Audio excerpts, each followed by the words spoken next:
Morning friends, আজকে আবার একটা নতুন ব্লগ নিয়ে চলে এসেছি। খুব আওয়াজ হচ্ছে বাইরে, যেহেতু এখানে একটা প্রমোটিং এর কাজ হচ্ছে, তো খুব আওয়াজ হচ্ছে। আপনাদের পরে ওটা দেখাবো। এটা একটা বড় প্রজেক্ট হচ্ছে। তো আজকে সকালবেলা হাজবেন্ড অফিস যাবে, আর মাছটা কালকে রান্না করা আছে। কালকে একটা রেসিপি করেছিলাম, সেটা আপনাদের সঙ্গে অবশ্যই শেয়ার করবো। আর ওই ভিডিওটা আপনারা দেখতে পারবেন রকমারি বাঙালি রান্নার চ্যানেলে। তো ওটা দেখতে অবশ্যই চ্যানেলটিকে সাবস্ক্রাইব করে নেবেন।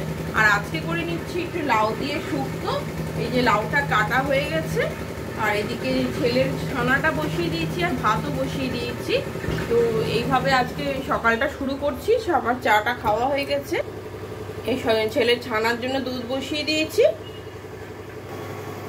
আর সাথে ভাতটাও অনেকটাই হয়ে এসছে। তো এবার লাউয়ের শুক্তো করে নেব, শুক্তো করে নিলেই হয়ে যাবে। তো এগুলো করে নিলে হাজবেন্ড বেরোবে, অনেকটা দেরি হয়ে গেছে সকালে ওর। তো এটার জন্য আমি এটা তাড়াতাড়ি করে নিতে হবে। তো আপনাদের সাথে আবার দেখা হচ্ছে একটু পরে। শুক্তোটাকে প্রেশার কুকারেই বসিয়ে দিয়েছি, ঝটপট হয়ে যাবে। আর সম্বারটা দিয়ে কিছুটা সম্বার তুলে রাখতে হয়, কারণ এটা পরে দিলে শুক্তোর গন্ধটা খুব সুন্দর হয়। বড়িটা ভেজেও তুলে রেখেছি, আর কিছুটা সম্বার তুলে রেখেছি। এরপরে লাউটা দিয়ে একটু কষিয়ে নিয়ে তারপরে সিটি মারতে দিয়ে দেবো। একটা কি দুটো সিটি মারলেই হয়ে যাবে। আর প্রেশারে করে নিলে খুব ঝটপট হয়ে যায় এটা, যেহেতু এই শুক্তোর মধ্যে এই লাউয়ের শুক্তোয় খুব একটা ভাজার বিষয় থাকে না, তাই জন্য। আর ছেলের ছানাটা হয়ে গেছে, এবার এটাকে ছেঁকে নেব। তারপরে আজকে আমাদের এক জায়গায় আবার যেতে হবে, তো সঙ্গে থাকবেন, আমি বলবো কোথায় যাচ্ছি, কেন যাচ্ছি।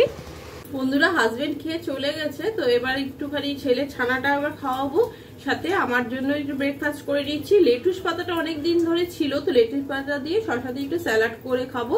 তো সেটা দেখুন, এই লেটুস পাতাটা আমি বসিয়ে দিই।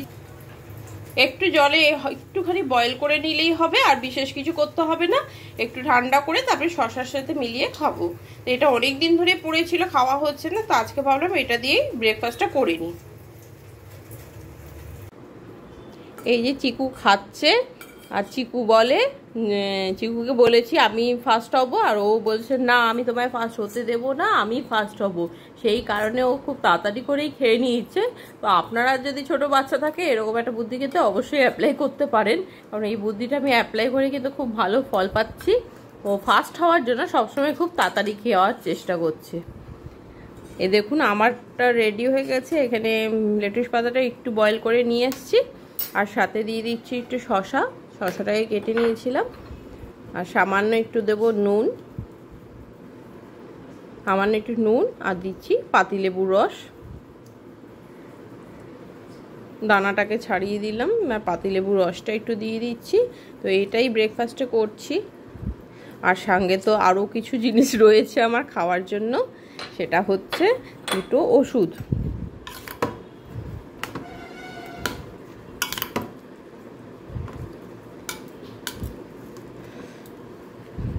এটার মধ্যে অনেকে একটু চাট মশলা দেয়, তো আমি অত মশলার দরকার নেই বলে শুধু লেবুর রস এবং নুন দিয়েই খাবো। আর সাথে রয়েছে আমার এই ওষুধ, এটা হচ্ছে সুগারের ওষুধ। এই ব্রেকফাস্টের সময় একটা খাই, আর রাতে একটা খাই।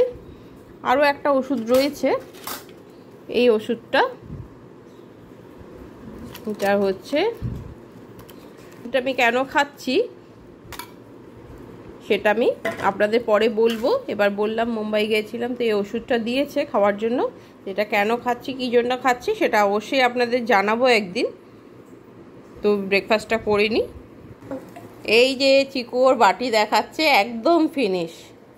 ও ফার্স্ট হয়ে গেছে, ও খুব হ্যাপি হয়েছে, ও ফিনিশ হয়েছে দেখাচ্ছে। আমাকেও একটু ফার্স্ট হতে হবে, সে কারণে আমাকেও তাড়াতাড়ি খেয়ে নিতে হবে।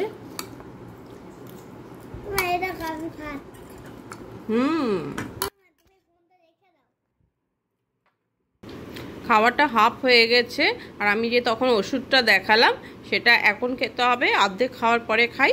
তো এটা কিসের ওষুধ, কেন খাচ্ছি সেটা আমি আপনাদের পরে বলছি।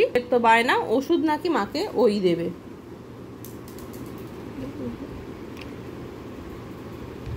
ওই ওষুধ দেবে। সেটা ও না দিলে খুব কান্নাকাটি করেছিল একদিন। এই ওষুধটা কেন খাচ্ছি, কিসের জন্য, সেটা অবশ্যই আপনাদের একদিন বলবো।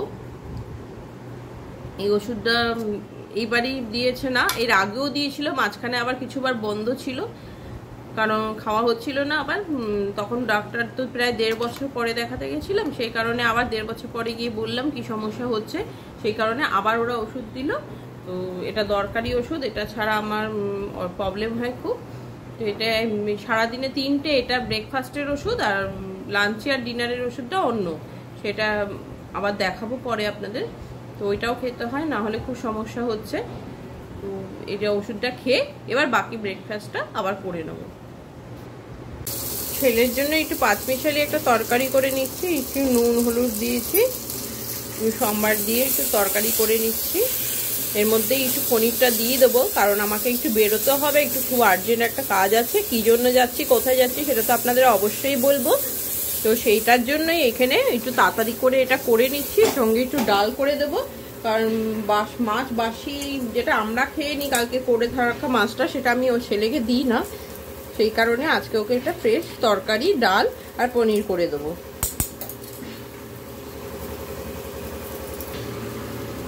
এর মধ্যে একটু আদা দিলাম। আর আমার ছেলের হঠাৎ গত মাসেই টেস্ট করেছিলাম, তাতে অনেক কিছুতে অ্যালার্জি ধরা পড়েছে, যার জন্য আমরা যেদিনকে অ্যাটলিস্ট মাছ খাই আগের দিনের মাছটা, সেদিনকে ওকে আগে ডিম দিতাম, কিন্তু এখন সেটাও দিতে পারি না, কারণ ডিমে ওর অ্যালার্জি আছে। আর এখানে একটু এই ছানার জল দিয়ে দিচ্ছি। ছানার জল আমি কোনোভাবেই ফেলি না, ওটাকে সাধারণত রান্নার মধ্যে ব্যবহার করি, এটা খুবই ভালো জিনিস একটা। এর সাথেই দিয়ে দিচ্ছি পনিরটা। খুব বেশি ওর পনির ভাজলেও খেতে চায় না, তাই একটুখানি নরম নরমই হবে এটা।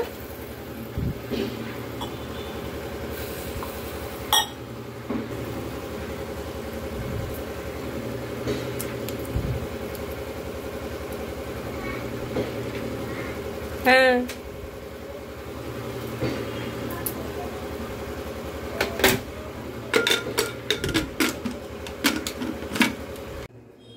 বন্ধুরা স্নান হয়ে গেছে, আমি এখন খাবার বাড়ছি আমার আর ছেলেরটা। হাজবেন্ড তো খেয়ে অফিসে চলেই গেছে, তো আমরা এখন দুজনের খাবারটা বেড়ে খেয়ে নেব, তারপরে একটু বেরোবো, একটা আর্জেন্ট কাজ আছে। তো যেটা হচ্ছে গত সপ্তাহে ওর স্কুল খুলবে, তো স্কুলেই আজকে যেতে হবে। তো স্কুলের মধ্যে বই দেবে, ব্যাগ দেবে, ড্রেস দেবে, তো সেগুলোর জন্যই, সেগুলো কালেক্ট করতে আজকে ডেট দিয়েছে, যেতে হবে। তো এই জন্য তাড়াতাড়ি করে খেয়ে দিয়ে রেডি হয়ে বেরিয়ে যেতে হবে। এই বাড়ি থেকে বেরিয়েছি, যাচ্ছি স্কুলের জন্য, স্কুলে বই টইগুলো নেবো বলে। তো একটু পরেই পৌঁছে যাবো, 5-7 মিনিট মতো লাগে। তারপরে আবার বইগুলো কালেক্ট করে আপনাদের সঙ্গে দেখা করছি। এটা মেন রাস্তা, এই সামনেই কালী মন্দির, এখানটা থেকে একটা অটো পেয়ে যেতে পারি। তো অটো পেয়ে গেলে তারপরে কিছুটা হেঁটে যেতে হবে, তাহলে পৌঁছে যাব।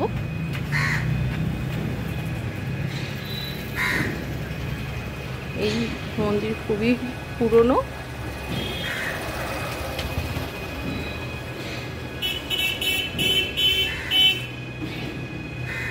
আর এই দিক থেকে অটোটা আসবে, পেলে উঠে যাব।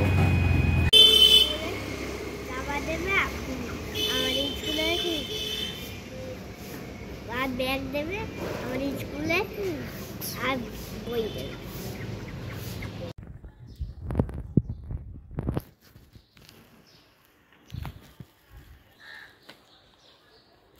এই যে আমরা বইটা নিয়ে নিয়েছি, বই আর ওখানে শুজ আর জামা কাপড় দিয়েছে। কিন্তু আজকে যাওয়ার সময় খুব বিশেষ একটা ব্যাপার হয়েছিল। আমি অটো স্ট্যান্ডে নেমে যখন ভাড়া দিচ্ছি, তখনই দেখছি আমার কাছে মানি ব্যাগ নেই। তো সব ব্যাপারটা কি করে ম্যানেজ করলাম সেটা আপনাদের গিয়ে পরে বাড়িতে গিয়ে বলছি।